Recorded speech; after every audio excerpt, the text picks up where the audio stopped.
In this video, we're going to talk about how to lay out a pattern that has a cut and fold arrow, and that's this arrow right here that's like a bracket with arrows on either side, and it is pointing, in this case, to my center front.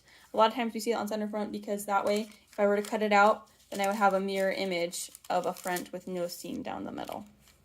So what I'm going to do is I will identify where that arrow is, I will identify where the fold is on my fabric, and I will put that edge of the fabric right on the fold. You'll notice that I didn't cut my pattern piece out exactly on the line. And sometimes we do that when we're just cutting out the pattern tissue. That way when we cut the pattern out for real with the fabric, we can cut right on that line and get the most accurate cut possible.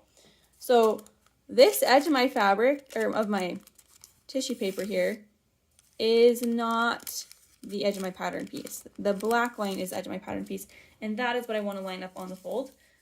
Just like anytime I line up a pattern, I'm going to try and save as much space as possible. So I'm not going to cut it out over here. I'm going to cut it out kind of close to where I'm already cutting out so that I can conserve as much extra fabric as possible. I'm going to line it up on the edge so that, I'm going to zoom in so you can see this better, but you can see through a little bit. That black line is right on the fold. It's not off of it. If I put the edge of my tissue paper on the fold, then I'd be a 1/4 inch off, and then when you unfold it, that's a whole 1/2 inch, so it'd be pretty significantly off. Or if I did this, that is definitely not on the fold. This black line right here should be right on the fold. I would line that up just like so, and then I would go ahead and pin it down. So I'll go ahead and pin this, and that is how we cut out a pattern piece with a cut unfold arrow.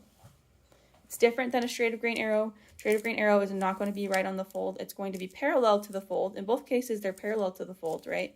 Because it's right on the fold, so it's going to be parallel to it.